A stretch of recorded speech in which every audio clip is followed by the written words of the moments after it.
नमस्कार, मैं Dawood. City news Muzaffarpur में आप तमाम दर्शकों का स्वागत है।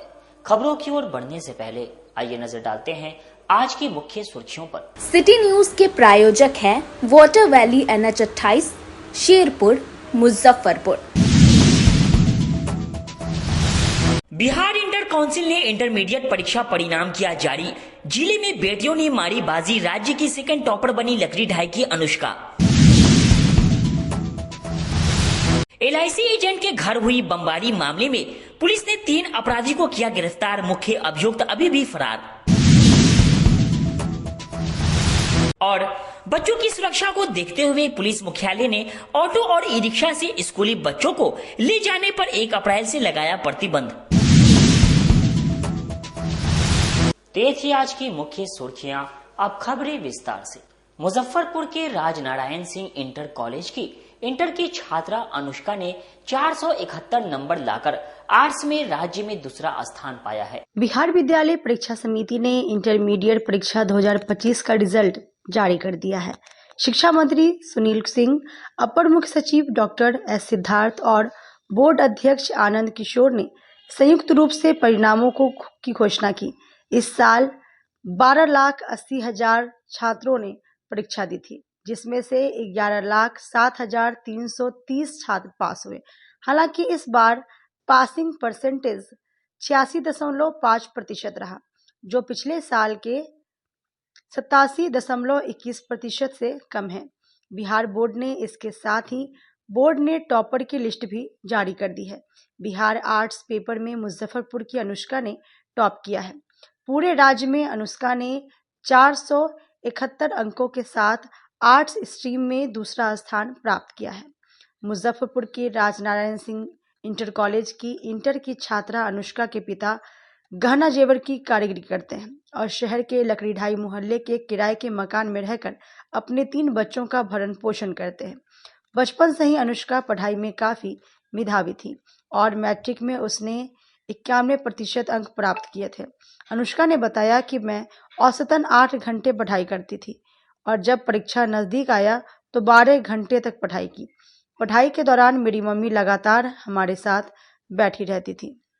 ऐसा लग रहा है, कैसे तैयारी की थी, कितनी पढ़ाई किया था तुमने? सर, मुझे काफ़ी अच्छा लग रहा है कि मैं बिहार टॉपर हूँ, कला संकाय से दूसरी रैंक लाई हूँ। इसके लिए काफ़ी मुझे बधाइयाँ भी दी गई हैं और मैं पढ़ाई काफ़ी लगन से करती थी। इसके लिए सारा श्रेय मैं अपने माता-पिता, परिवार और गुरुजी को देना चाहूँगी। मेरे गुरुजी जो कि अंकल भी हैं, छोटे पापा भी हैं और उन्होंने मुझे पढ़ाया अपने कोचिंग से और काफ़ी परिवार का काफ़ी सहयोग था। इस तरह मैं पढ़ी। कितना देर पढ़ाई करती थी? सर, नॉर्मली 6 से 7 8 घंटे और जब एग्जाम नजदीक आया तो 12 घंटे। आगे क्या बनना है, कैसे? आगे ग्रेजुएशन के साथ BPSC की तैयारी करना है और सिविल। जो बच्चे नहीं पढ़ते उसको क्या संदेश देना चाहते हैं?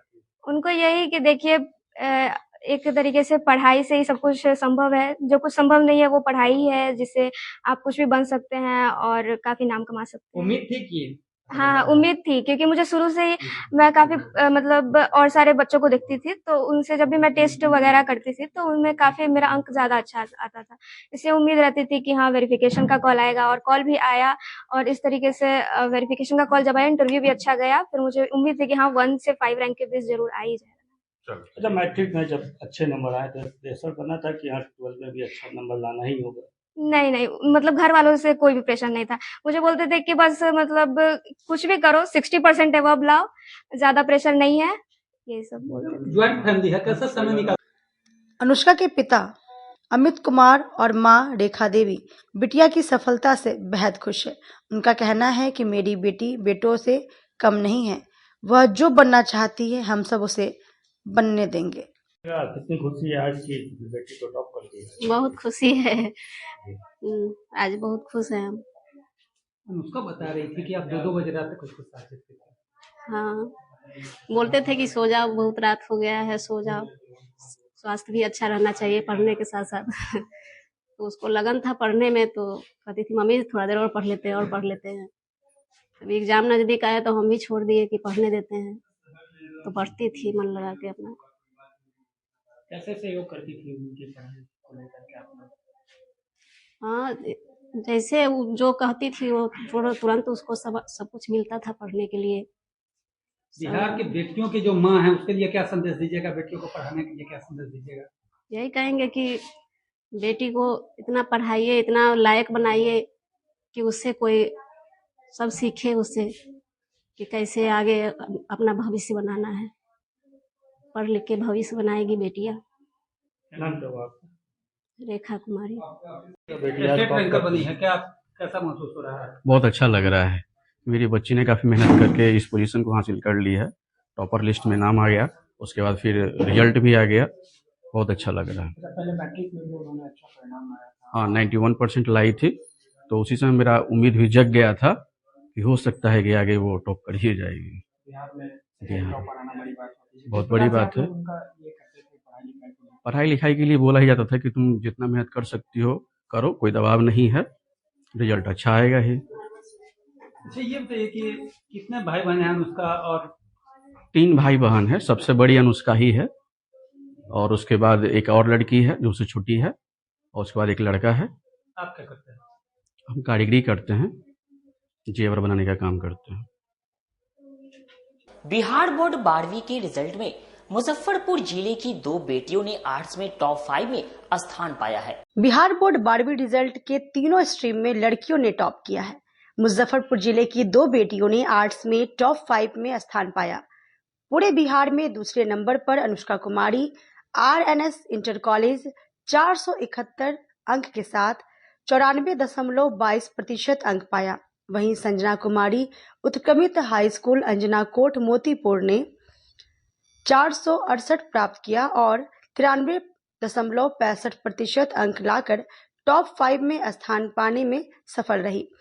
संजना की इस सफलता के बाद गांव में जश्न का माहौल है।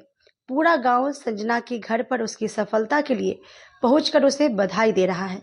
संजना अपनी सफलता का श्रेय अपने माता पिता और अपने स्कूल के शिक्षकों को देती है। उनका कहना है कि उन्होंने यह सफलता सेल्फ स्टडी से हासिल की। संजना भविष्य में IAS बनना चाहती है। संजना की सफलता पर उसके पिता संजय राम फूले नहीं समा रहे हैं।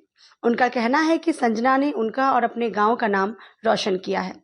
संजय शादी ब्याह में बैंड बजाया करते हैं। उनका जो सपना था, गरीबी और घर की जिम्मेदारियों के कारण वह ज्यादा पढ़ नहीं पाए, पर उनका कहना है कि उनकी बेटी जब तक पढ़ना चाहेगी वह उसे पढ़ाएंगे। अपने माता पिता और ऑनलाइन संस्था तनु क्लासेस आर्ट कॉमर्स स्कूल के एक शिक्षक सुजीत सर। ये प्रेरणा आपको कहाँ से मिली पढ़ाई करने का? जिस दौर में आज लड़कियां खाना बनाती हैं, फिर आप पढ़ाई को कैसे? अपने माता पिता से। भैया का भी ज्यादा सहयोग। आपका लोकल क्लास स्कूल कहाँ पे रहा? उत्क्रमित हाई स्कूल अंजना कोट। कितने घंटे पढ़ाई करती थी? 10-12 घंटे। आगे चल कर इसके अलावा भी सेल्फ स्टडी भी? जी, सेल्फ स्टडी भी करती हूँ। आगे चल कर क्या IAS बनना है। तो बिहार में कौन सा रैंक आया? रैंक 5th है मेरा।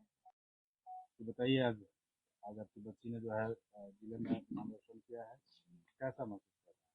बहुत खुशी की बात है और अच्छा महसूस हो रहा है। क्या प्रेरणाएं होंगी आपके लिए आपके द्वारा जो है और बच्चों को?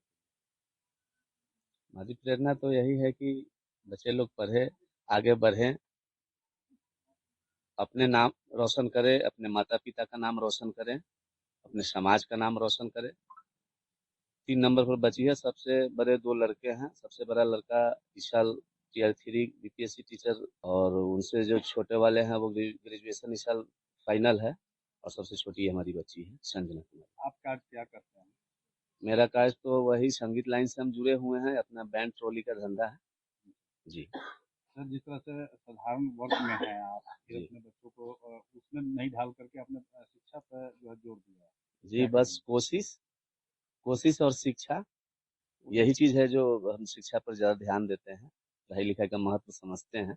बच्चों की सुरक्षा को देखते हुए पुलिस मुख्यालय ने पूरे राज्य में 1 अप्रैल से ऑटो और ई-रिक्शा से स्कूली बच्चों को ले जाने पर पूर्ण प्रतिबंध लगाया। ऑटो यूनियन द्वारा स्कूल में चल रहे ऑटो चालकों के खिलाफ चलाई जा रही मुहिम पर एकजुटता दिखाई गई और आपात बैठक बुलाकर निर्णय लिया गया कि सरकार द्वारा नई नीति का पुरजोर विरोध किया जाएगा।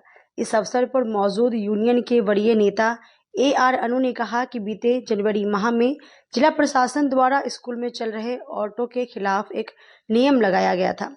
इसका विरोध कर हम लोगों ने परिवहन विभाग के सचिव से मुलाकात की तो उन्होंने स्पष्ट तौर पर कहा है कि ऐसी कोई नियम नहीं बनी है।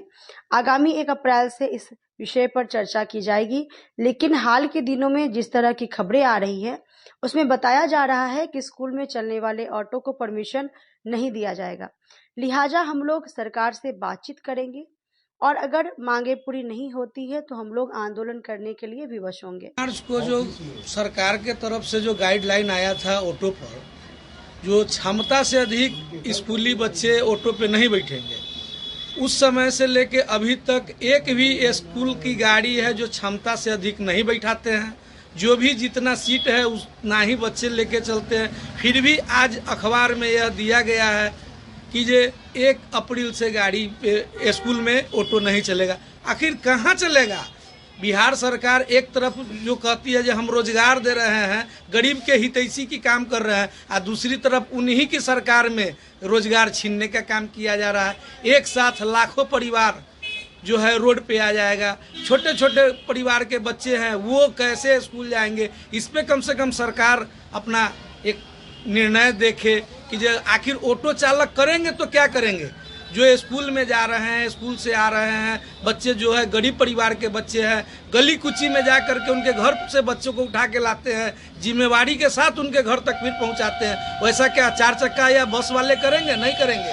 वो जब भी चलेंगे तो रोड से ही चलेंगे, लेकिन ऑटो हमेशा गली कुची घर पे जा करके बच्चा को लाते हैं और स्कूल से फिर बच्चा को सही सलामत अब उनके घर तक जो छोड़ते हैं। सरकार से यही हम विनती करेंगे कि कम से कम इस पे विचार करें और फिर से मुजफ्फरपुर ऑटो चालकों का मानसिक शोषण और आर्थिक दोहन किया जा रहा है, जो कतई स्वीकार्य नहीं है। संगठन द्वारा गाइडलाइन को पालन करते हुए स्कूल में मानक को ध्यान में रखते हुए रड सुसज्जित लगा हुआ है और आगे नहीं बैठाना है, सही ढंग से चल रही है। लेकिन समय समय पे पूरा शहर कचरा से पटा हुआ है, उस पर शासन प्रशासन जिला अधिकारी पदाधिकारी को कोई ध्यान नहीं है कि कैसे शहर को स्वच्छ बनाए। ये पीछे पड़े हुए ऑटो चालकों का कि किस तरह इसका दोहन शोषण जारी रहे। कभी डीजल इंजन के नाम पे डीजल इंजन नहीं चलेगी, प्रदूषण फैल रहा है। तो चलिए, ये जितने भी हमारे ऑटो चालक है लोन लेके 95% लोन पे चल रही है ऑटो चालक, उससे अपना परिवार का भरण पोषण कर रही है। किसी भी तरह अपना दिनचर्या सरकार को ना देते हुए कुछ उसका जो दिनचर्या उसको छीन लेना चाहती है कि किस तरह इसको मजबूर किया जाए जिससे ये आत्महत्या करने के लिए विवश हो। आप लोगों को मालूम है कि जनवरी में ये मामला उठा था, तो हमारे प्रतिनिधि बिहार सरकार के जो परिवहन सचिव हैं संजय कुमार अग्रवाल जी, उनसे मिलने के बाद आश्वस्त हुए थे कि अभी ऑटो और ई रिक्शा को जो है परिचालन बंद करने का कोई निर्णय नहीं लिया गया। उसके लिए कमेटी बनेगी, उसके लिए मापदंड तय होगा, जिसके लिए 31 मार्च 2025 तक समय सीमा बना। तो ये समय सीमा के अवधि में के अंदर में जो बैठक हुआ, इसी मार्च महीने में 6 मार्च को जो है परिवहन विभाग का जो है न्यूज दैनिक भास्कर के माध्यम को मिला। दैनिक भास्कर के माध्यम से हम लोगों ने पढ़ा कि 6 मार्च को जो नियम लगा है कि छोटी गाड़ियां ऑटो में जो गाइडलाइन सरकार के द्वारा आया है कि आगे पीछे स्कूल सेवा लिखवाना है और जो गाड़ी में रॉड है ये सबको लगवा करके अपना सही सुरक्षित सवारी को ले करके स्कूल सेवा में अपना गाड़ी को चला सकते हैं। और आज जो है दैनिक अखबार के माध्यम से हम लोग ये न्यूज पढ़ रहे हैं कि 1 अप्रैल से मुजफ्फरपुर में सभी गाड़ियां जो है ऑटो और रिक्शा जो है स्कूली बच्चों को नहीं ढोने का काम करेंगे। तो हम जिला प्रशासन से और बिहार सरकार को ये कहना चाहते हैं कि स्कूल के से जो हमारे चालक जुड़े हुए हैं, जो बच्चों के अभिभावक हमारे ऑटो चालक से जुड़े हुए हैं, जो ये रोजगार का एक बहुत बड़ा साधन है, जिससे हमारी गाड़ियां को जो है EMI भरने में बहुत ही आसानी से जो है EMI भरने का काम करती है। अगर इस तरीके से अराजकता का माहौल अगर बनाने का काम सरकार अगर करेगी तो हम लोग आपको अप्रैल महीने में उग्र आंदोलन करने की हम लोग काम करेंगे। और ये जो है गलत अफवाह उड़ने का जो ये मामला आ रहा है, इसके लिए हम लोग अगले माह जो है अप्रैल में बैठक करके करार निर्णय हम लोग लेने का काम करेंगे और अपनी गाड़ियों को किस प्रकार से हम लोग चलाने का काम करेंगे उस पर हम लोग बैठक करने का काम करेंगे। तो अभी होता है कि ऑटो रिक्शा बंद, स्कूल का मनमानी रहता है बस के किराया में, ऑटो रिक्शा बंद हो जाने से और मनमानी बढ़ जाएगा स्कूल का। जी, ये बात एकदम तय है। ये सरकार के द्वारा ये जो गाइडलाइन है, जो गरीब अभिभावक है जो ऑटो से अपने बच्चे को स्कूल भेजते हैं, उनके ऊपर बहुत बड़ा बोझ पड़ने की ये साजिश चल रही है। ऑटो से जो है कम पैसा में बच्चे को जो है स्कूल जाके पहुंचाने का काम होता है और अभिभावक पर भी कम बोझ पड़ता है। और बड़ी बड़ी बसें जो है वो एक बच्चा पर 3,000 चार्ज करेगी और भी ज्यादा चार्ज करेगी, जो मनमाना किराया वसूलने का काम करेगी। तो हम जिला प्रशासन को और सरकार को ये आग्रह करेंगे अपने संगठन के माध्यम से कि इस तरीके का कोई कानून नहीं लगाया जाए, मनमाना सिस्टम नहीं लगाया जाए, उसके लिए विचार विमर्श किया जाए कि ताकि लोगों का रोजगार जो है बन रह सके। और हम आपको बताना चाहते हैं कि अभी माननीय मुख्यमंत्री जी के द्वारा बिहार सरकार के द्वारा जो है एक गजट पास हुआ था, जिसमें साफ लफ्ज में लिखा हुआ है कि ऑल बिहार ऑटो रिक्शा जो है अपना सवारी को धो सकते हैं, ऑल बिहार चला सकते हैं गाड़ी को। और एक तरफ जो है रोजगार को जो है जो मुख्य कारण है EMI भरने का, उस पर प्रहार करने का काम करें। नगर निगम मुजफ्फरपुर के वार्ड नंबर 47 के पार्षद पुत्र को किशनगंज उत्पाद विभाग ने भारी मात्रा में विदेशी शराब के साथ गिरफ्तार कर लिया। उत्पाद विभाग की टीम ने सैकड़ों लीटर विदेशी शराब के साथ मुजफ्फरपुर नगर निगम के वार्ड संख्या 47 के पार्षद के पुत्र को शराब तस्करी मामले में गिरफ्तार किया है। बरामद शराब बंगाल से तस्करी कर मुजफ्फरपुर ले जाई जा रही थी। इसी क्रम में किशनगंज उत्पाद विभाग की टीम ने गुप्त सूचना के आधार पर छापेमारी कर शराब की बड़ी खेप को बरामद किया है। पिकअप सवार मिठनपुरा मुजफ्फरपुर निवासी पार्षद पुत्र अशोक कुमार गुप्ता और काजी मोहम्मदपुर मुजफ्फरपुर निवासी सूरज कुमार सिंह को गिरफ्तार किया गया है।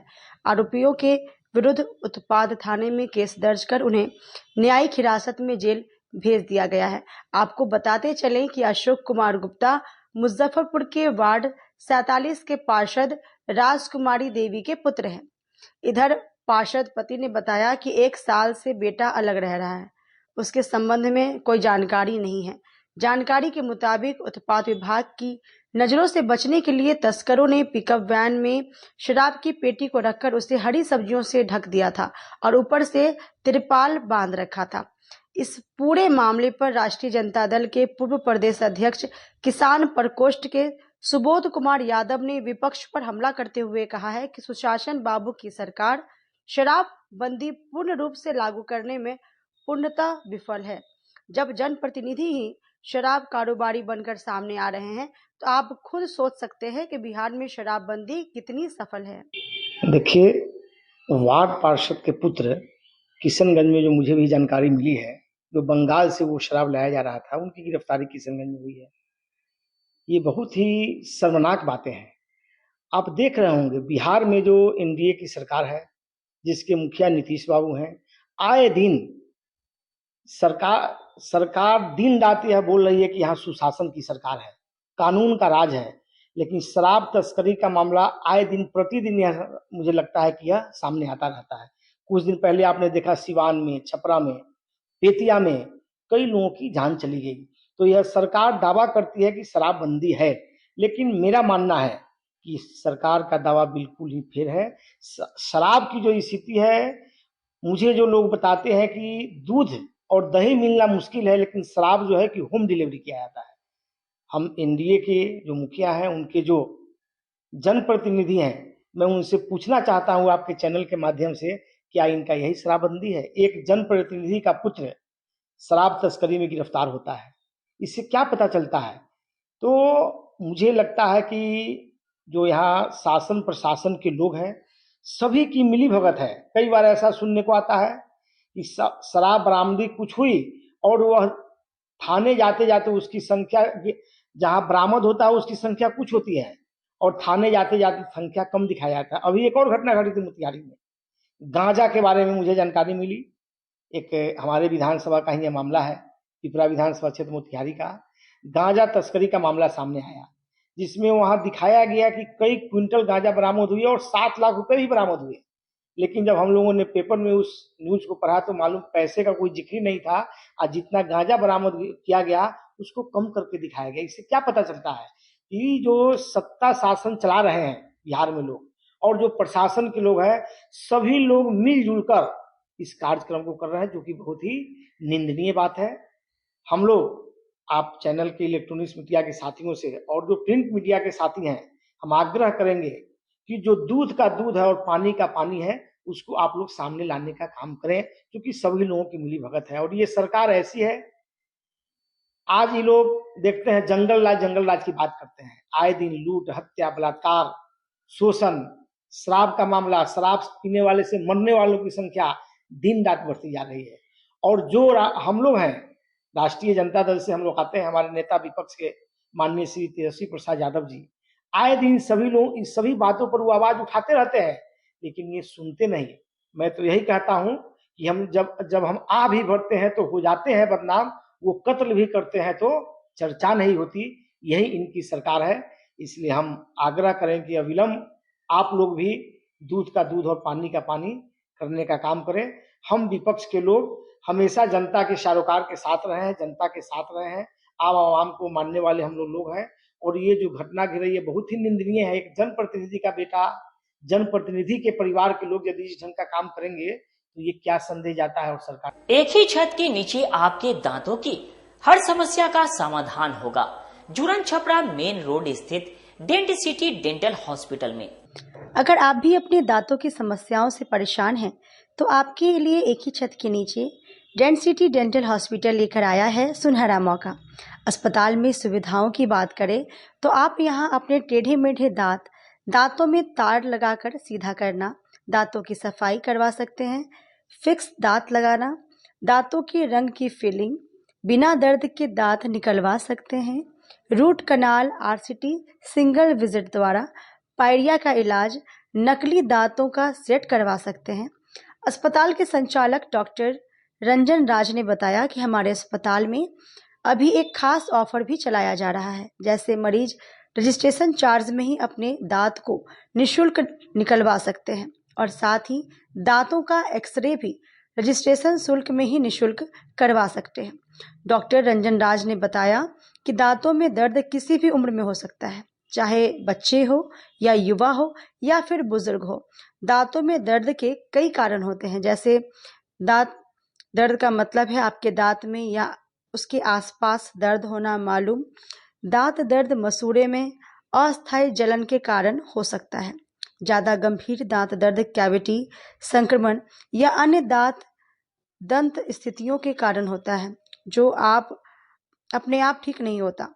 अगर आपको गंभीर दांत दर्द है तो आपको पेशेवर दंत चिकित्सा उपचार की आवश्यकता होगी। ये सभी सुविधाएं हमारे अस्पताल में एक ही छत के नीचे उपलब्ध है। हमारा पता है dent city dental hospital, Juran Chhapra main road, standard जांच घर के बगल वाली गली में। आप हमारे दिए गए नंबर पर भी संपर्क कर सकते हैं। हमारा नंबर है 9430612700 और 9334851595। नंबर आप फिर से नोट कर लें, 9430612700 और 9334851595। क्या कुछ सुविधाएं प्रदान की जाती है? जैसे हमारे डेंट सिटी डेंटल हॉस्पिटल में बच्चों से लेके बुजुर्ग तक के दांतों की सारी सुविधाएं हमारे यहाँ अवेलेबल है। जैसे जब बच्चे छोटे जन्म लेते हैं उस समय से अगर दांत में कोई प्रॉब्लम हो रहा है, जैसे दूध पीने की वजह से दांतों में कोई समस्या आ रही है, उसी समय से दांत में कीड़े लगने शुरू हो जाते हैं, कैविटी वगैरह, माँ बाप यहाँ उतना ध्यान नहीं देते हैं, तो उस समय से हम लोग शुरू करते हैं। और अभी क्या है कि बिहार में लोग थोड़े से जागरूक कम हैं दांतों के प्रति, अभी तो काफ़ी ज़्यादा हुए हैं। जैसे दांतों में कीड़े लगते हैं तो उसको लोग जाते हैं और सीधे डॉक्टर के पास, किसी भी डॉक्टर के पास पहुंचते हैं और बोलते हैं दांत निकलवाना है। लेकिन दांत निकलवाना सोल्यूशन नहीं होता है। आप डॉक्टर से बात कीजिए कि इसकी बचाने के लिए हम कोई इलाज करके इनको बचा सकते हैं। जैसे रूट कैनाल ट्रीटमेंट होता है, कंपोजिट फिलिंग होता है, ये सब करके हम दांतों को बचा सकते हैं। नॉर्मल चीज़ें है तो हर जगह ये सुविधाएं होती है। जैसे हमारे पास उसमें स्पेशलाइज जो है, हम लोग उसको क्लीजिंग के बाद पॉलिशिंग करते हैं। ब्लीचिंग यूनिट भी हमारे पास लगा हुआ है, जो आप ब्लीचिंग भी करा सकते हैं और भी ज़्यादा वाइट दांत करने के लिए आप करा सकते हैं। हमारे यहाँ सबसे बड़ा चीज़ है, एक रूफ के अंदर मल्टीपल चेयर लगा हुआ है। तो अभी हम लोग इसके में एक अभियान भी चला रहे हैं लोगों को जागरूक करने के लिए कि कोई भी बंदा ऐसा है जो जैसे शहर के चारों साइड जो है नॉन टेक्निकल लोग क्लिनिक खोलकर बैठे हुए हैं और वो दांतों का इलाज करें। इससे काफ़ी बीमारियां बढ़ते जा रही है शहर में।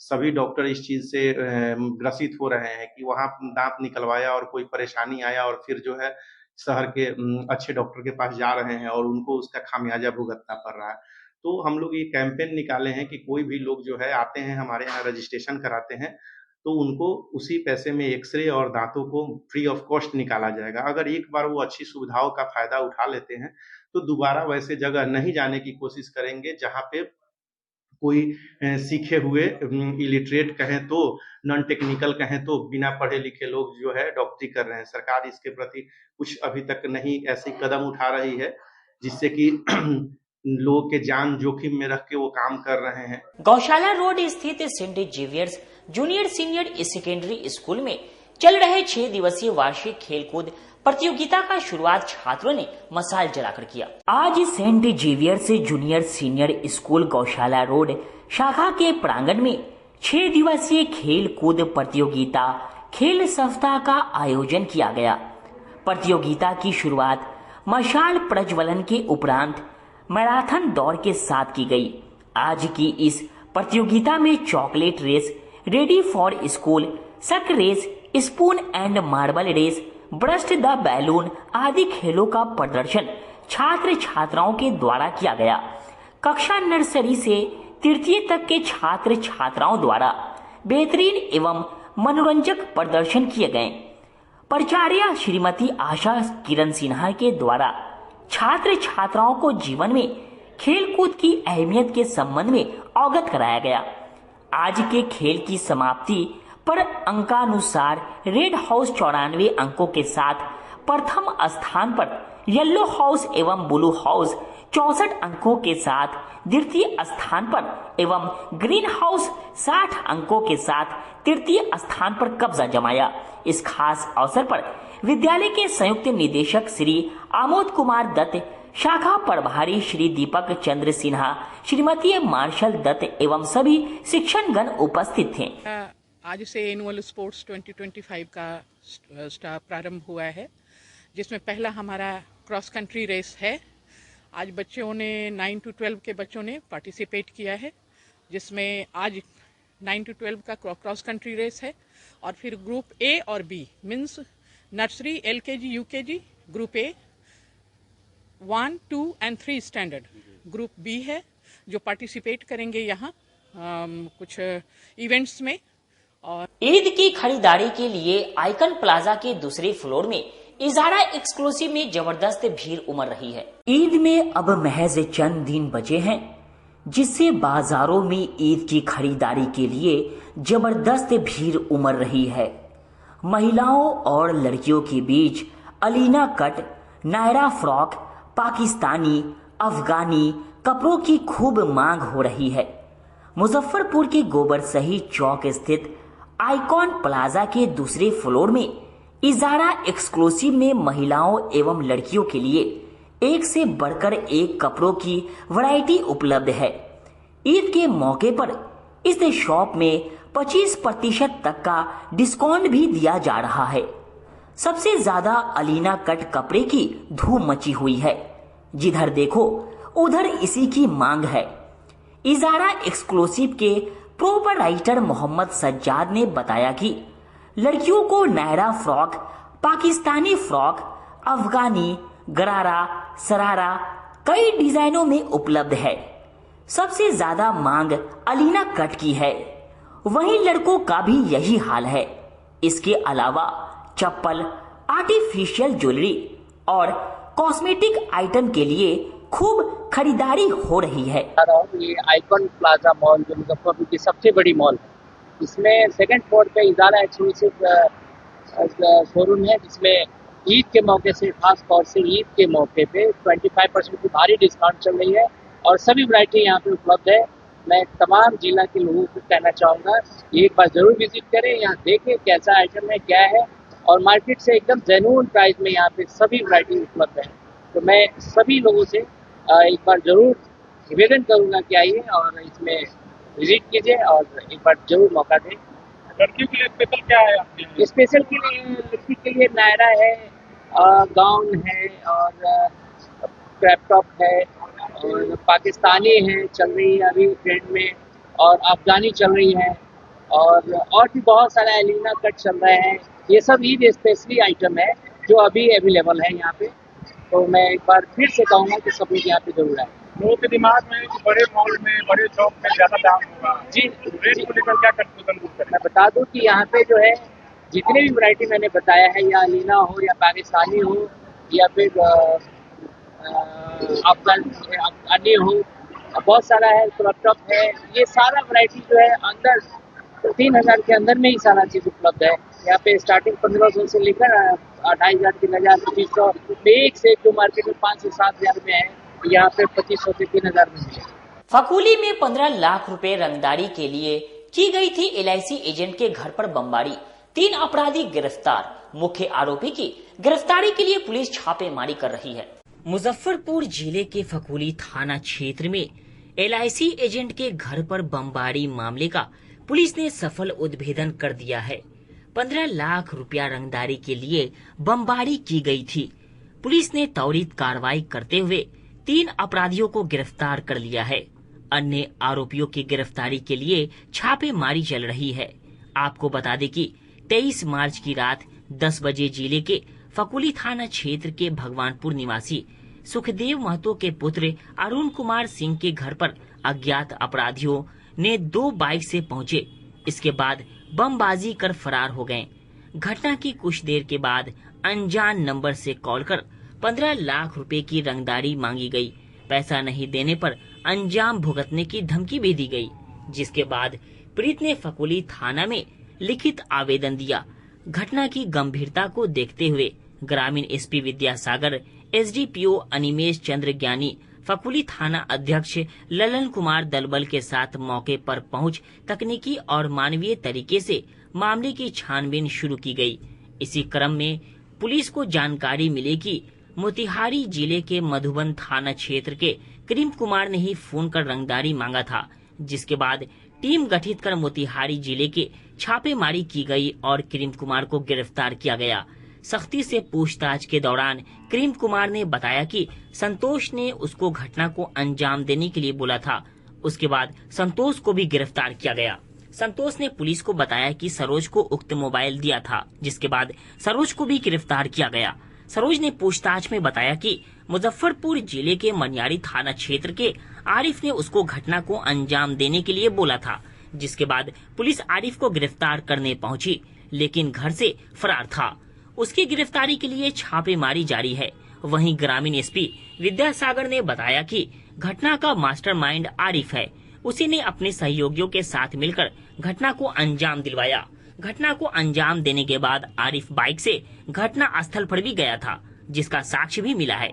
पूरे मामले पर ग्रामीण SP विद्यासागर ने बताया कि 15 लाख रंगदारी के लिए बमबारी की घटना को अंजाम दिया गया था। हम लोगों ने 3 अपराधियों को गिरफ्तार कर लिया है। वहीं मुख्य अभियुक्त आरिफ अभी फरार है। उसकी गिरफ्तारी के लिए छापेमारी चल रही है। जल्द ही उसको गिरफ्तार कर लिया जाएगा। में डाल दे क्या कुछ मामला है? हाँ, ये 23/3/25 के रात्रि का मामला है और ये फकुली थाना अंतर्गत भगवानपुर गांव में अरुण कुमार सिंह जो LIC के एजेंट हैं, इनके यहाँ बम विस्फोट किया गया था और 15 लाख रुपए की रंगदारी मांगी गई थी। इसके बाद से ये पुलिस के संज्ञान में आते के साथ ही पुलिस ने त्वरित अनुसंधान किया और वरीय पुलिस अधीक्षक महोदय के नेतृत्व में DIU की टीम और ज्ञानी जी जो कि SDPO हैं, फकुली थाना अध्यक्ष, और मेरे देखरेख में ये सब कुछ किया गया और अनुसंधान के क्रम में सबसे पहले हम लोगों ने क्रीम कुमार को मधुबन जिला मोतिहारी से उठाया। उसके बाद उसके निशानदेही पे संतोष जो कि मधुबन का ही रहने वाला है उसको उठाया गया। बाद में सब दोनों ने स्वीकार किया कि सरोज जो कि मेहसी का रहने वाला है उसके पास वो मोबाइल है। मोबाइल भी हम लोगों ने बरामद किया। मोबाइल के आधार पर बिल्कुल पता चल गया, सरोज ने बताया कि बाघी के रहने वाले जो मोहम्मद आरिफ हैं जो मनियारी थाना अंतर्गत आता है, वहाँ उन्हीं के निर्देशन में, उन्हीं के कहने पे हम लोग बम विस्फोट भी किए और रंगदारी की भी मांग कर रहे थे। जब रंगदारी का पैसा मिल जाता तो हम लोग आरिफ साहब के ही कहने पर, बार बार आरिफ साहब ही बता रहा था, आरिफ साहब के कहने पे ही हम लोग आपस में बंटवारा होता है। आरिफ का कारण क्या था बमबारी का? ये बमबारी का कारण था कि LIC एजेंट होने के नाते और कुछ दुकानदार जो इनके निर्देशन, इनके मालिकाना हक में रहते थे, 6-7 दुकानें थी इनके पास, अरुण कुमार सिंह के पास। तो मोहम्मद आरिफ को ऐसा लगता था कि इनके पास काफी पैसा है और इनको डरा धमका करके बम विस्फोट करा करके पैसा वसूला जाए। राजनीति से जुड़ा हुआ कोई विवाद नहीं, राजनीति से जुड़ा हुआ कोई विवाद नहीं है, किसी गिरोह से जुड़ा हुआ कोई विवाद नहीं है। अभी तक की जानकारी में मोहम्मद आरिफ किसी गिरोह से नहीं जुड़ा हुआ है। हाँ, ये था कि 2018-19 में और बाद के दिनों में भी मनियारी थाने में इसके नाम पे 2 कांड दर्ज है। रंगदारी का बम विस्फोट भी किया था, विस्फोटक अधिनियम के अंतर्गत भी इन पर केस दर्ज है और आर्म्स एक्ट में भी केस दर्ज है। घटना को अंजाम देने के बाद आरोपी लोग की कहां से हाँ, इनकी गिरफ्तारी मधुबन से और मेहसी से हुई है। जैसा कि आपको हमने बताया कि सबसे पहले क्रीम कुमार की गिरफ्तारी हुई है मधुबन से, उसके बाद उनके निशानदेही पे संतोष कुमार की, उसके बाद सरोज कुमार की, और तीनों ने मिलकर ये स्वीकारा कि मोहम्मद आरिफ के निर्देशन में हम लोग काम कर रहे थे और संतोष और क्रीम कुमार ही आकर के बम विस्फोट किए थे। उन लोगों को हम लोग अच्छे ढंग से अनुसंधान के लिए बाद में उनको ले भी गए वहां पर दिखाने के लिए कि किस जगह आप लोगों ने बम विस्फोट किया था। इन्होंने अरुण कुमार सिंह के घर को 3 बार रेकी किया था। मोहम्मद आरिफ की गिरफ्तारी मोहम्मद आरिफ के लिए काफी छापेमारी रात में भी हुई है, 24 के रात में भी हुई है। घटना के वक्त मोहम्मद आरिफ वहां मौजूद थे? घटना के दौरान भी मौजूद थे वो। घटना के दौरान चूंकि वो लोकल थे, ये तो बाहर के लड़के थे, लोकल होने के नाते यहीं भगवानपुर स्थित अरुण सिंह के आवास तक ले गए। 15 लाख रुपए की रंगदारी मांगी जाती। वक्त हो चुका है एक छोटे से ब्रेक का। बने रहिए हमारे साथ, देखते रहिए सिटी न्यूज मुजफ्फरपुर।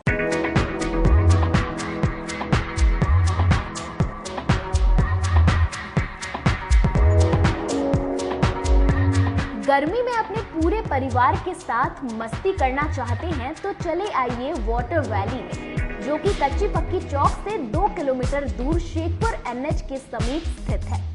शहर के लोग यहाँ मोटरसाइकिल और कार से काफी आसानी से पहुँच सकते हैं। यहाँ आप अपने परिवार के साथ फुल मस्ती कर सकते हैं।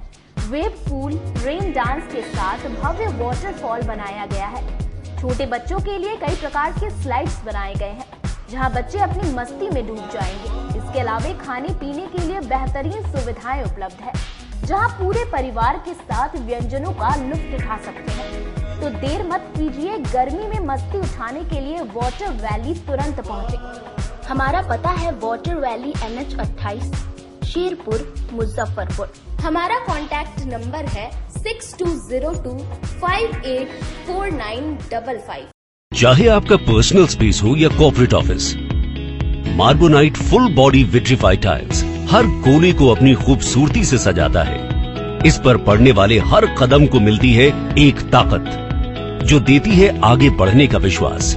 जॉनसन टाइल्स का उत्तर बिहार का सबसे बड़ा शोरूम साई कृपा ट्रेडर्स द्वारा जल्द मुजफ्फरपुर जिले के सकरी सरैया डुमरी रोड में खुलने जा रही है। जल्द आ रहा है आपके शहर में। जल्द ही उद्घाटन की तारीख की घोषणा होगी। मार्बोनाइट विट्रीफाइड टाइल्स बाय जॉनसन। हम पढ़ाई के साथ साथ बच्चों में विश्वास जगाते हैं। Christ Jyoti international school based on CBSE curriculum with co-education. Nursery से +2 के छात्रों के लिए प्रत्येक विषयों के लिए अनुभवी शिक्षकों का समूह है। 5 एकड़ में फैला यह स्कूल बच्चों के बेहतर भविष्य बनाने में सक्षम है। अत्याधुनिक साइंस और कंप्यूटर लैब के साथ स्कूल को बेस्ट डिसिप्लिन का अवार्ड भी मिल चुका है। पढ़ाई के साथ छात्रों की शारीरिक क्षमता बढ़ाने के लिए विभिन्न खेलों का विशेष प्रशिक्षण भी दिया जाता है। नर्सरी से +2 तक के लिए नामांकन प्रारंभ है। हमारा पता है Christ Jyoti international school, Dharmodaya स्थली, माधोपुर, रुस्ता, मुजफ्फरपुर। ब्रेक के बाद एक बार फिर से आप तमाम दर्शकों का स्वागत है। आइए रुक करते हैं आगे की खबरों की ओर। वार्ड नंबर 40 के कई मोहल्ले में पीने की पानी की समस्या की शिकायत मिलने पर उप नगर आयुक्त ने मोहल्ले का निरीक्षण किया। शहर के चतुर्भुज स्थान इलाके में पिछले 1 वर्ष से पानी की हो रही समस्या को लेकर वार्ड पार्षद मोहम्मद इकबाल और अपर नगर आयुक्त सोनू कुमार ने निरीक्षण किया। वार्ड पार्षद मोहम्मद इकबाल ने बताया कि पिछले 1 वर्षों से इस इलाके में पानी की समस्या रही है। इसे लेकर कई बार नगर आयुक्त से शिकायत की गई। इसी को लेकर आज नगर आयुक्त द्वारा अपर नगर आयुक्त सोनू कुमार को क्षेत्र निरीक्षण करने के लिए भेजा गया है, जिसमें पाया गया है कि पानी पूरी तरह से नल में नहीं आ रहा है। इसके लिए छोटे छोटे पंप लगाकर नलों में पानी को पहुंचाया जाएगा। इसे लेकर नगर निगम द्वारा सकारात्मक पहल हुई, जिससे जनता की पानी की समस्या जल्द ही दूर हो जाएगी। वहीं अपर नगर आयुक्त सोनू कुमार ने कहा कि शिकायत मिलने के बाद क्षेत्र का निरीक्षण किया गया है। हर संभव कोशिश की जाएगी कि इलाके में हो रही पानी की समस्या से जनता को जल्द निजात दिलाया जा सके। कम आ रहा है तो उसके लिए जो भी माननीय वार्ड पार्षद जो भी सॉल्यूशन प्रपोज करेंगे और जो टेक्निकली हम लोग कर सकते हैं वो सारा हम लोग करेंगे। ठीक है, तो वो देखा जा रहा है कहाँ से इस समस्या को सॉल्व किया जाए। लोग ऐसे कहते हैं कि पानी कम आ रहा है, फोर्स यानी प्रेशर नहीं है। करीब 1 साल से पानी की समस्या है, जो बहुत ही गंभीर समस्या है। आदमी को खाने के लिए नहीं, लेकिन पानी किसी भी इंसान को जिंदगी जीने के लिए पानी की जरूरत है। तो हम लगातार कंप्लेन कर रहे थे और हमारे इस बीच में नगर आयुक्त साहब ने उसको सुना भी और हमारे साथ में इंस्पेक्शन के लिए अपर नगर आयुक्त सोनू कुमार सर को भेजा है। और वो जमीनी स्तर से अभी देख रहे हैं कि बायोडाटा बना रहे हैं कि कहाँ कहाँ पानी में है। सर ने एक बहुत अच्छा जानकारी दिया है कि कहीं कहीं पे छोटा छोटा एक जो पंप होता है 2 HP 2.5 HP का, उससे भी पानी देने का काम करेंगे। अगर इस लेवल पे काम हो जाएगा तो पानी की समस्या हमेशा के लिए पूरे शहर से खत्म हो जाएगी। लोग क्या कह रहे हैं? लोग बहुत नाराज है कि पानी नहीं आ रहा है। नाराजगी उनका भी होना जायज है, क्योंकि पानी से ही सब कुछ होता है। पानी नहीं है तो जीवन कैसे चलेगा आगे। रेजिडेंशियल कॉम्पिटिटिव कोचिंग संस्था के 2 छात्रों ने राष्ट्रीय इंडियन मिलिट्री कॉलेज देहरादून में क्वालिफाई किया। नमस्कार, सिटी न्यूज में तमाम दर्शकों का एक बार फिर से स्वागत है। आज हम बात करेंगे शिक्षा को लेकर। आपको मैं बता दूं कि पूरे इंडिया में IRMC देहरादून जो कॉम्पिटिटिव एग्ज़ाम होता है वो UPSC द्वारा होता है और पूरे इंडिया से 25 छात्र का इसमें प्रत्येक वर्ष सिलेक्शन होता है। और सबसे अमेजिंग बात है ये है कि बिहार स्टेट से 2 बच्चे का ही सिलेक्शन होता आ रहा है यहाँ पर। और इस वर्ष जो दिसंबर माह में जो एग्ज़ाम हुआ है उसमें 2 बच्चे का सिलेक्शन हुआ है, वो भी मुजफ्फरपुर के कोचिंग संस्थान में। आप देख सकते हैं कि मेरे पीछे ये है रेसिडेंशियल कॉम्पिटिटिव कोचिंग सेंटर।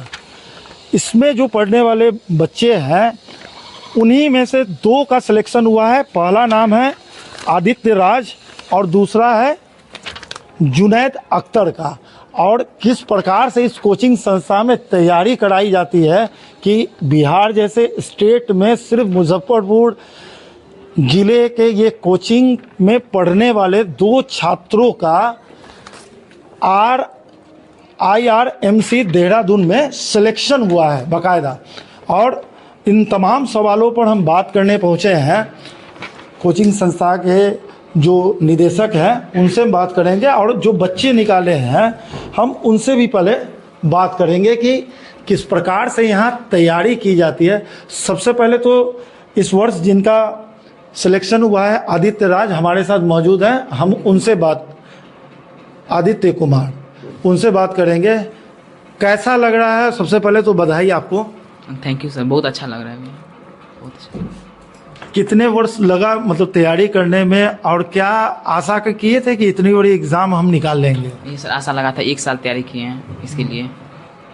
इसमें किनका योगदान मिले? सब टीचर सबका अपने कोचिंग संस्था में जितने भी टीचर्स हैं उनको मतलब अपना सारा योगदान जो चूँकि इतनी बड़ी एग्ज़ाम निकाल ली है, कैसा महसूस कर रहे हो और क्या कहना चाहोगे? सर कहना चाहिए यहाँ पे पढ़ाई बहुत अच्छा होता है और और टीचर का भी बहुत योगदान है इसमें, और अपना सेल्फ स्टडी भी हम किए हैं। ये कभी सोचे थे कि मतलब स्टेट से 2 ही बच्चे का सिलेक्शन होना है और हमारा भी उसमें नाम होगा, ये कभी सोचे थे क्या? ये सर सपना था। इसका सपना था सर। आज सपना पूरा हुआ है तुम्हारा? Yes sir. ठीक है, हम यहाँ के निदेशक से बात करेंगे। क्या नाम हुआ सर आपका? अमरीश सर। अमरीश जी, ये बताइए कि क्या इतना बड़ा अचीवमेंट जो सरप्राइजिंग है, मतलब इस ज़िले के लिए, खासकर इस ज़िला ही नहीं पूरे बिहार के लिए, क्या कोचिंग संस्था में तैयारी की जाती है और क्या बेसिक कहाँ से शुरू किया जाता है और इतना बड़ा सरप्राइजिंग रिजल्ट आ गया? जी सर, हम सर क्लास 7 से ही बच्चे को लेते हैं और बच्चा वही मेरे यहाँ आता है जिसका बेसिक कॉन्सेप्ट क्लियर हो सर। और 2 साल बच्चे को रखते हैं, 7 और 8 पढ़ाते हैं और मेनली हम RIMC का ही तैयारी कराते हैं। फोकस मेरा RIMC पर ही रहता है। और सर हमको भी उम्मीद नहीं थे कि बिहार से 2 रिजल्ट होगा, दोनों मेरे यहाँ से हो जाएगा। ये तो इस बार आश्चर्य हम भी हैं सर, आश्चर्यचकित हैं। एक तो होता था लेकिन इस बार 2 हो चुका है सर। अच्छा जी। और क्या क्या चीज़ की तैयारी कराते हैं? कहाँ के मतलब किस क्लास के लेवल के बच्चे को यहाँ पर अडॉप्ट करते हैं? और क्या ये कोचिंग संस्था चूँकि आवासीय है, कितने बच्चे को प्रत्येक वर्ष लेते हैं, क्या है? चूँकि व्यूअर्स भी जानना चाहेंगे कि ये कोचिंग संस्था मतलब आश्रम घाट में है, ये बहुत कम लोग जानते हैं। जी सर, हम 50 बच्चे को प्रतिवर्ष लेते हैं और हमारे यहाँ क्लास 9th के लिए सर सैनिक school, military school, CHS, Jamia Aligarh, RK mission, इस सब की तैयारी होती है सर। और प्रत्येक वर्ष रिजल्ट मेरा अच्छा रहता है सर। और इसमें बच्चों का भी योगदान है, हमारे शिक्षकों का भी योगदान है और सब लोगों का सहयोग है सर।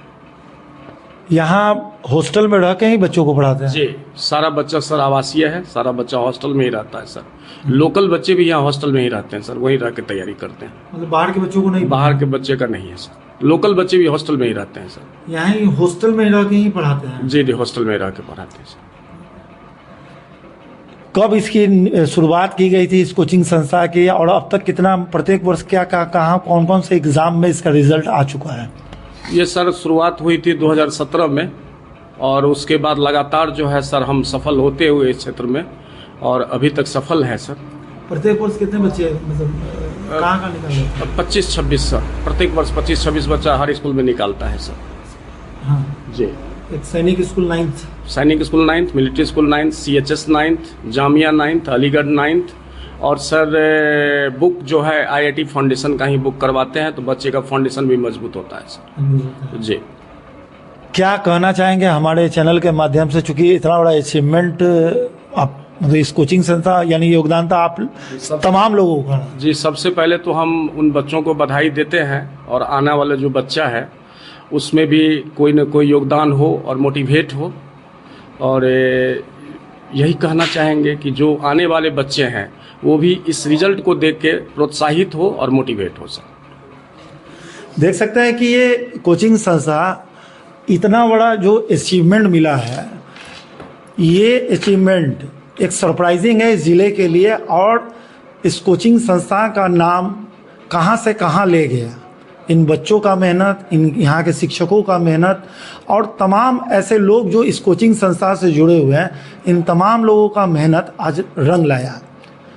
और जो बच्चे यहाँ पढ़ने आते हैं वो इस रिज़ल्ट के बाद दोगुनी तरीके से अपने आप को मोटिवेट करेंगे और मेहनत करेंगे।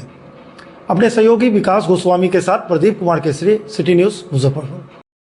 केजरीवाल अस्पताल कर्मचारी संघ के सदस्यों ने उप श्रम आयुक्त को केजरीवाल अस्पताल प्रशासन के खिलाफ ज्ञापन सौंपा। जुड़न छपरा स्थित केजरीवाल अस्पताल के कर्मचारियों ने उप श्रम आयुक्त के कार्यालय में पहुंचकर केजरीवाल अस्पताल प्रशासन के खिलाफ शिकायत दर्ज कराई है, जिसमें उन्होंने आरोप लगाया है कि सभी कर्मचारी कई वर्षों से काम कर रहे हैं लेकिन उनको अब तक नियमित रूप से बहाल नहीं किया गया है।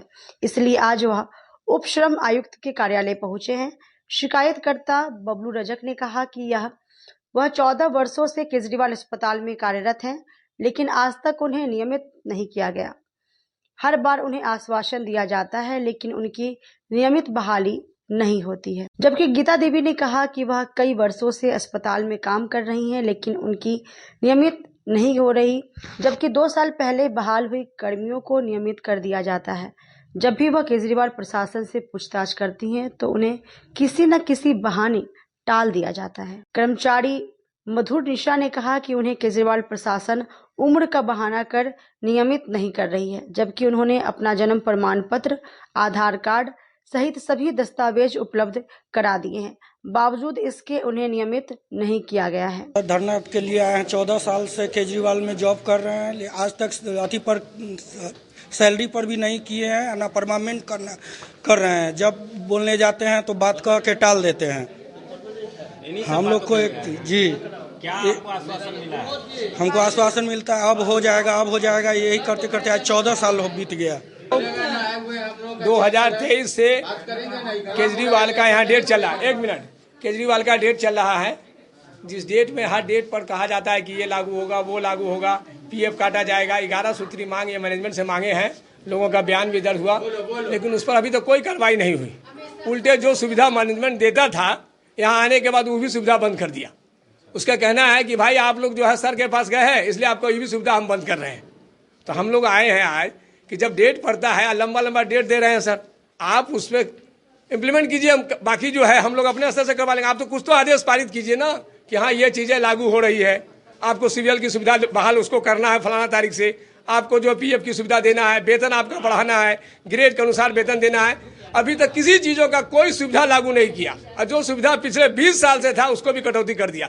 इसलिए हम सभी कर्मचारी बहुत आक्रोशित हैं और हम लोग आज आए हैं उप श्रमायुक्त महोदय से मांग करने कि आप तुरंत उस पर एक्शन लें, उससे पूछें आखिर कार्यालय गरीबों के लिए ना है, गरीबों का काम ही नहीं होगा तो कार्यालय रहने से क्या फायदा है।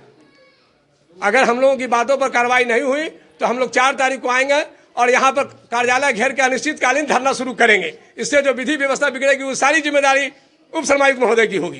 कर्मचारियों का काम, कर्मचारी क्या करेगा, भूखे मर रहा है। 16 साल हो गया उसका नौकरी परमानेंट नहीं हुआ, जब परमानेंट नहीं होगा रिटायर हो जाएगा तब परमानेंट होगा। 30 साल नौकरी करके रिटायर हो गया, उसको आज तक कुशल नहीं हुआ, ग्रेड नहीं हुआ, कंपाउंडर है कहते हैं वो अर्धकुशल है, अर्धकुशल का वेतन दे रहे हैं। सर के पास हम लोग बोले 64 साल से हॉस्पिटल चल रहा है और आज तक उसमें कोई कुशल कारीगर नहीं है। बताइए, जो हॉस्पिटल इतना बड़ा चलेगा उसमें कुशल नहीं रहेगा तो हॉस्पिटल कैसे चलेगा। वेतन सबको अकुशल का देते हैं। तो हम लोगों का मांग है उप श्रमायुक्त महोदय से कि गंभीरता पूर्वक विचार करके गरीबों के मांगों का निदान करें। केजरीवाल हॉस्पिटल में 2018 जून जुलाई से काम कर रहे हैं। हमको इंडियन पे कागज सब चीज है और काम करने के बदौर आज कहते हैं कि ये है वो है। हमको अंशकालीन माने झूठ साच करके जिसको 2 साल हुआ उसको परमानेंट कर दिए, हमको आज तक नहीं किए। क्या बोला जा रहा है? बोल रहा है कि आपका ना कागज में आपको ये नहीं माने कुछ न कुछ झूठों के लगा देते हैं कि आप काम नहीं करते हैं तो हम सब कुछ काम हर चीज आप अगर हम काम नहीं करें तो जहाँ काम करते हैं वहाँ देखा जाए सब कुछ। एक्चुअल ये लेबर ऑफिस है, लेबर कोर्ट नहीं है। और यहाँ केजरीवाल अस्पताल में काम करने वाले कर्मचारी कुछ शिकायत लेकर के आए थे, सुनवाई चल रही है।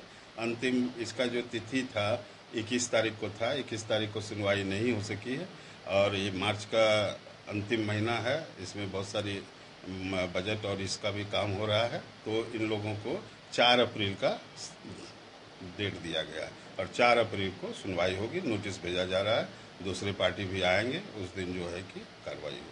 इन लोगों का सर एक और बात सामने आया है कि बार बार हम लोग को डेट दिया जाता है। कोर्ट में बार बार आने का मतलब ये है कि कोर्ट में आना तो पड़ता ही है और उस हिसाब से सुनवाई होती है, सुनवाई के हिसाब से फिर कार्रवाई भी होती है। यही है। तो इस बार नोटिस जाएगी और सब लोग? हाँ, नोटिस भेजा जा रहा है। 4 तारीख को डेट है। 4 तारीख में जो डायरेक्शन पिछले हियरिंग में दिया गया था उसमें कितना कंप्लायंस हुआ, क्या नहीं हुआ वो पता चलेगा और फिर जो है आगे कार्रवाई। दाता कंबल शाह मजार स्थित मिथिला विकास सेवा आश्रम और जिला स्वास्थ्य समिति द्वारा संयुक्त रूप से निःशुल्क स्वास्थ्य जांच शिविर का आयोजन किया गया। शहर के दाता कंबल शाह मजार स्थित मिथिला विकास सेवा आश्रम एवं जिला स्वास्थ्य समिति द्वारा संयुक्त रूप से निःशुल्क स्वास्थ्य जांच शिविर का आयोजन किया गया। इस अवसर पर मौजूद दाता नशा मुक्ति केंद्र के संचालक तनवीर आलम ने बताया कि समय समय पर सेवा आश्रम द्वारा स्वास्थ्य जांच शिविर का आयोजन किया जाता है। आज 80 से 85 लोगों का स्वास्थ्य शिविर में जांच किया गया है ताकि स्वस्थ और बेहतर समाज बनाया जा सके। जबकि स्वास्थ्य समिति के डिस्ट्रिक्ट कोऑर्डिनेटर जयप्रकाश ने बताया कि दोनों संस्थाओं द्वारा निःशुल्क स्वास्थ्य जांच शिविर का आयोजन किया गया था, जिसमें कई प्रकार के बीमारियों की जांच की गई ताकि उसका सही समय पर उपचार किया जा सके।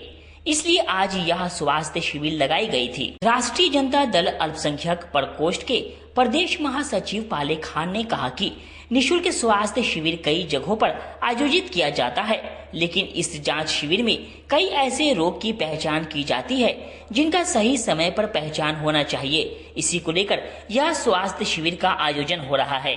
इसमें HIV, हेपेटाइटिस, सिफिलिस सहित कई अन्य बीमारियों की जांच शामिल है। इसके अलावा ब्लड शुगर, BP आदि की भी जांच की व्यवस्था थी।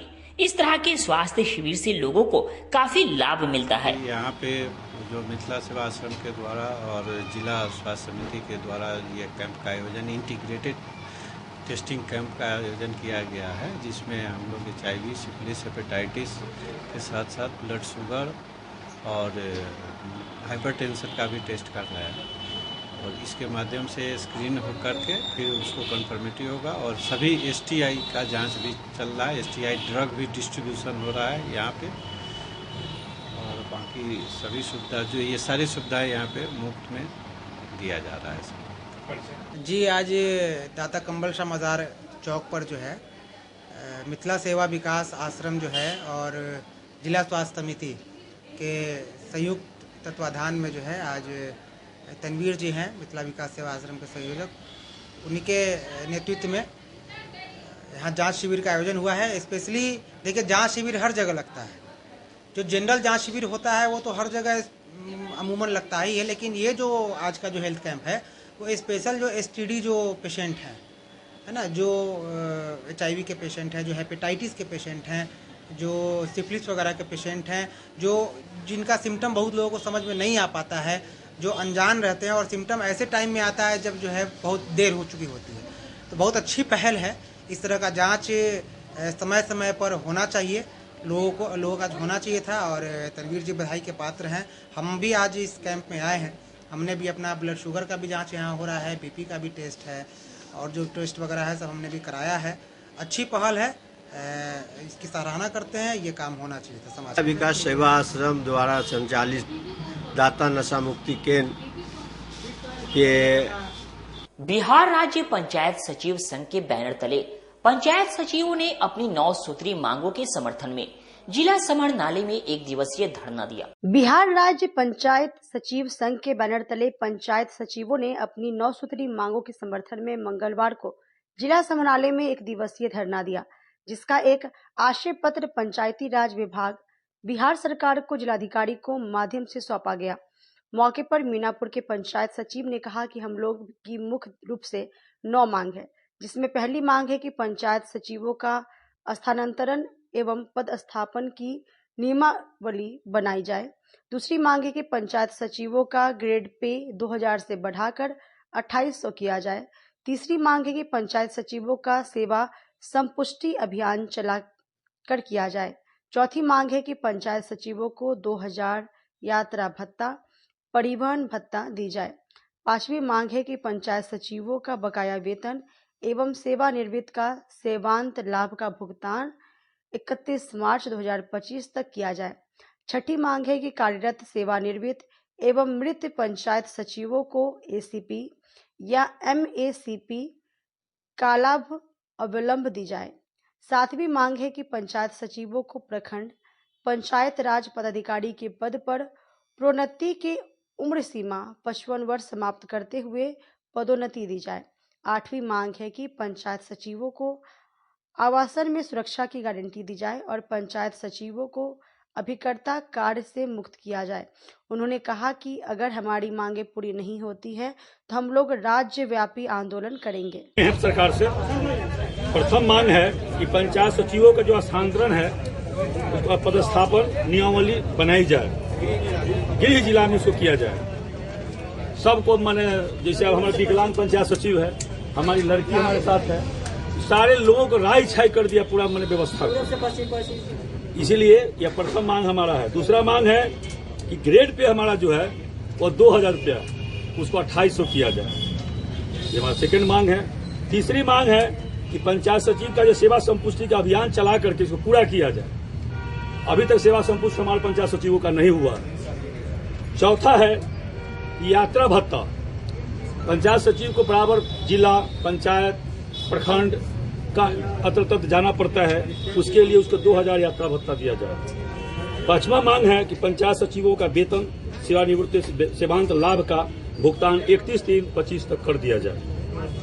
छठा है कार्यरत, सेवानिवृत्त और मृत पंचायत सचिव का एसीपी, एमएससीपी का लाभ अविलंब दे दिया जाए। सातवां मांग है कि पंचायत सचिवों को प्रखंड पंचायत पदाधिकारी के पद पर प्रोन्नति की उम्र सीमा 55 वर्ष को समाप्त करते हुए पदोन्नति दी जाए।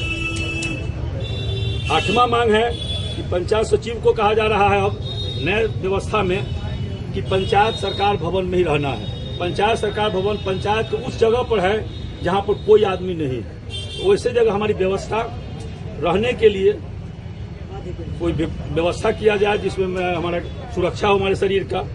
पंचायत सचिव आवासन की सुरक्षा की गारंटी दी जाए। पंचायत सचिवों का अभिकर्ता हम लोग को ठेकेदार बनाया जाता है और सारा व्यवस्था हम ही लोग को डाल दिया जाता है, तो उससे हम लोग को वंचित कर दिया जाए। यही मेरी 9 सूत्री मांग है बिहार सरकार से, और इस मांग को पूरा कराने के लिए हम लोग आज यहाँ बैठे हैं। अगर हमारी मांग पूरी हो जाती है तो ठीक है, नहीं तो हम राज्यव्यापी आंदोलन के लिए हमारा संघ तैयार है। खबरों का सिलसिला यहीं होता है समाप्त। अब मुझे और मेरी पूरी न्यूज टीम को दीजिए इजाजत। कल फिर मिलेंगे आपसे शहर की तमाम खबरों के साथ। नमस्कार।